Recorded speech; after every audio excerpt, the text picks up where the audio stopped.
Regina est toujours dans la mouise jusqu'au cou et pratiquement nue encore une fois. Aussi, quand l'opportunité d'aller inspecter un centre commercial se présente, elle se porte volontaire sans hésiter. La mission est périlleuse, il faut traverser un terrain peuplé de zombies dans tous les coins, mais surtout tenter de retrouver la trace de certains membres disparus du commando de l'armée de terre. Une mission qui ne va pas se passer comme prévu, évidemment. Sitôt entrée dans le centre commercial, rien ne va plus, les alliés fragiles se retournent les uns contre les autres et Regina se retrouve au beau milieu d'un mini coup d'état au sein du commando, sans rien avoir demandé à personne. C'est plus qu'il n'en faut pour lui faire péter son dernier fusible et la faire passer en mode Rambo, seule contre tous les traîtres et déserteurs présents dans l'édifice.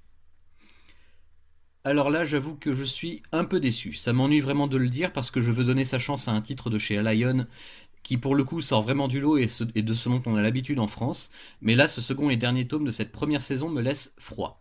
Extrêmement vulgaire tant dans le texte qu'en image, je sais que c'est le principe et que ces personnages qui craquent tous en situation de danger immédiat ne vont pas simplement prendre le thé ensemble, mais parfois c'est vraiment outrancier et gratuit, pas vraiment mon style.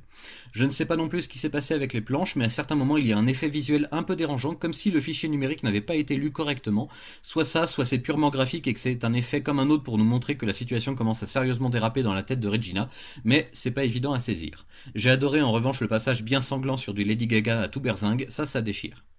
Alors au final, que penser de cette petite série de survival zombie, premier tome ayant des défauts mais parvenant à saisir le lecteur dans son univers, ce que le second ne réussit pas vraiment quant à lui. C'est même plutôt l'inverse, je suis sorti du récit à plusieurs moments parce que ça devenait vraiment trop n'importe quoi. C'est un délire, je respecte les choix des auteurs et des dessinateurs, et ça se tient sans doute avec de bonnes explications à la clé, mais là comme c'est, non, ça ne passe pas vraiment. Dommage parce qu'on sent qu'il y a de gros efforts, la couleur est même un peu plus présente qu'avant dans ce monde de grisaille impitoyable. Que dire aussi du temps passé à lire l'album? Un record, moins d'un quart d'heure pour tout lire et observer comme il se doit. Beaucoup d'action certes et donc moins de dialogue, et ce n'est pas plus mal franchement, mais comme j'ai l'impression de rester sur ma faim, on nous annonce que de futures nouvelles saisons verront le jour, j'espère que les défauts auront été corrigés d'ici là. Ah oui, et concernant l'adaptation en VF, une relecture ne serait pas du luxe avant de mettre l'album en vente, coquilles, incohérences, des erreurs évitables qui n'ont pas aidé à l'appréciation de la lecture. J'en attendais peut-être trop tout simplement, après un premier tome inégal mais un peu plus équilibré. Bref, vraiment désolé à Lion Comics, j'aurais vraiment aimé adorer ce second tome, mais c'est peut-être tout simplement un rien trop extrême pour moi.